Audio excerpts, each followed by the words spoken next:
Bonjour à tous. Vraiment heureux de vous revoir. Qatar 2022, c'est terminé. On a eu l'occasion de vivre une Coupe du Monde à part. Des gros matchs, des gros suspens, des grosses surprises, des pays africains qui ont marqué l'histoire, des joueurs africains qui ont eu l'occasion de démontrer leur talent. D'ailleurs, cette vidéo est dédiée à l'Afrique. Voici mon top 10 des meilleurs joueurs africains de cette Coupe du Monde.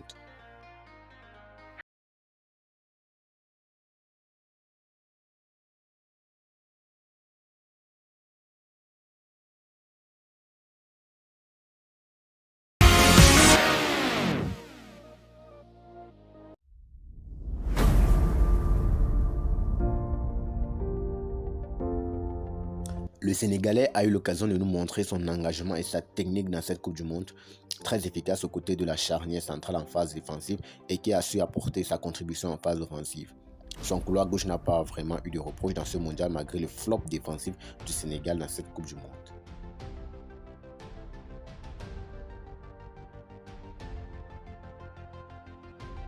Le Tunisien a vraiment montré toute son aisance technique dans ce mondial.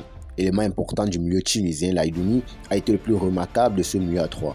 Une intelligence de jeu et une qualité technique qui fait baver.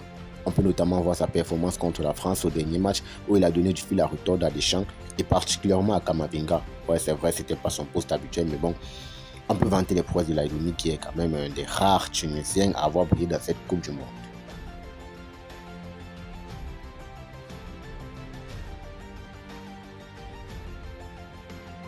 Deuxième Sénégalais de la liste, Sarr est sûrement le joueur sénégalais qui s'est le plus démarqué dans cette Coupe du Monde. Il a donné des cauchemars à plusieurs défenseurs sur son côté et est très difficile à prendre en un contre un. Ses dribbles sont efficaces et ses quelques buts inscrits ont quand même joué à sa faveur. Peut-être associé à Sadio Mané, il aurait fait mieux et le Sénégal serait allé plus loin.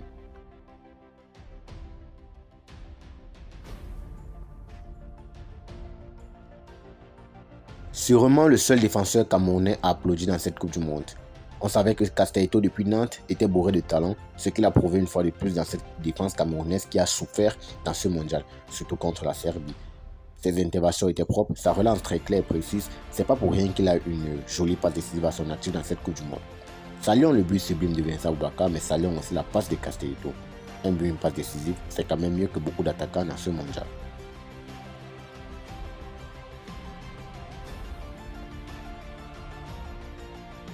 Lui, son talent n'est plus à démontrer. C'est pas peut-être le joueur marocain le plus brillant de cette Coupe du Monde, mais il est selon moi le meilleur latéral de ce mondial. Depuis la CAN, Hakimi nous a prouvé qu'il peut être présent sur toutes les phases offensives de son équipe.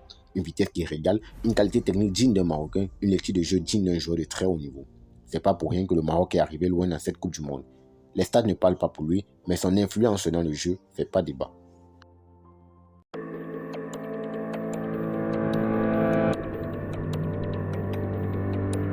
Le Ghana n'a pas réussi à sortir de sa poule, mais dans son effectif, un homme aurait mérité au moins ses huitièmes de finale pour le bien du football. Et bien, c'est Mohamed Kudus.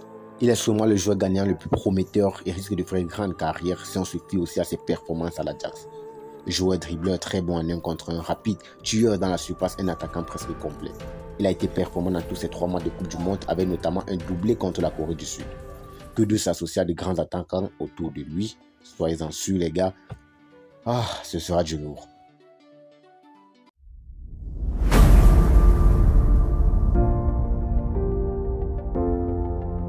Il a pourtant moins de temps de jeu que la majorité des attaquants africains dans cette Coupe du Monde. Mais toutes les minutes qu'il a passées sur le terrain ont été des temps de dur labeur pour ses adversaires. Le meilleur buteur de la dernière CAN est sûrement le meilleur neuf des Africains de ce mondial. 2 buts, une passe D, c'est pas mal pour quelqu'un qui a juste joué un match en entier. Grâce à lui, le Cameroun n'a pas vraiment loupé sa Coupe du Monde car son but contre la Serbie peut encore devenir le plus beau but de ce mondial. Pour moi déjà ça l'est. Et alors son but aux dernières minutes contre le Brésil est sûrement celui qui a fait le plus lever Yaoundé.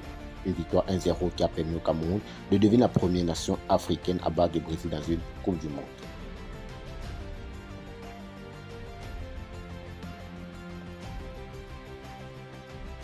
Normalement, les Marocains dominent cette liste car le demi-finale de Coupe du Monde va rester dans les mémoires et ceci grâce à Sofiane Amrabat aussi. Depuis le premier match contre la Croatie, ce joueur n'a fait qu'aspirer l'âme de beaucoup de milieux de terrain de super classe mondiale. Un physique convaincant, une solidité remarquable, une intelligence à envier, très bon dans les phases défensives pour couper les lignes d'attaque, et surtout présent dans les duels avec des tacles qui ont été très importants pour le parcours du Maroc. C'est pas pour rien que plusieurs grosses écuries d'Europe se le discutent présentement. Et bien pour un milieu et un milieu défensif de classe mondiale, il en est un. Chapeau à ce monsieur qui était pourtant moins médiatisé à Fiorentina.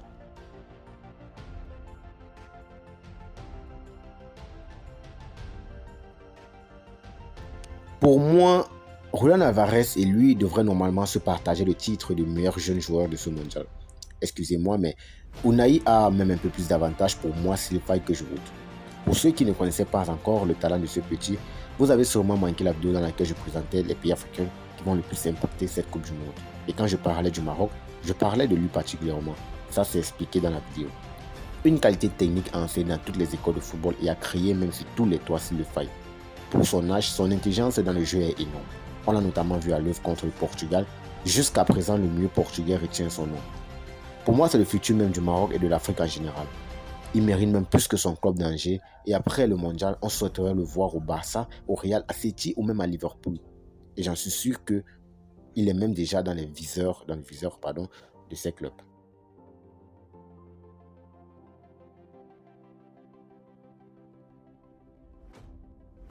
Le meilleur gardien africain de cette Coupe du Monde, sinon le meilleur tout court du mondial, a été l'élément important de la défense du Maroc et de ses 3 buts encaissés en 6 matchs.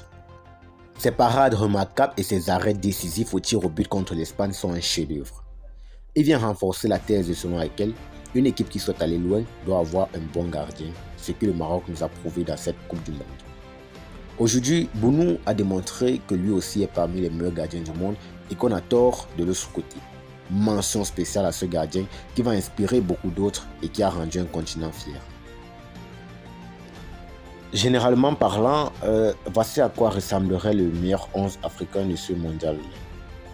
Un 4-3-3, 4 avec Bounou bien sûr dans les cages, Ismail Jacobs, Hakimi Agued Castaito en charnière centrale, Unai Amrabat Laidouni, ça c'est clair, Ismaïla Sarr, Aboubakar Kudus. Et précisément, on remarque qu'on trouve tous les joueurs cités dans cette vidéo. Un 11 qui devrait normalement rivaliser avec les grosses écuries d'Europe et pourquoi pas porter une Coupe du Monde. Franchement, félicitations à nos pays africains, félicitations à la Coupe du Monde. Ça a été vraiment une Coupe du Monde réussie pour les pays africains. Et on espère qu'en 2026, ce serait mieux avec les 9 équipes que la FIFA nous accorde. Eh bien, on est arrivé au terme de cette vidéo. Laisse un pouce bleu si tu as aimé et en commentaire, tu me dis quel joueur africain t'a le plus marqué dans cette Coupe du Monde. Merci, ciao.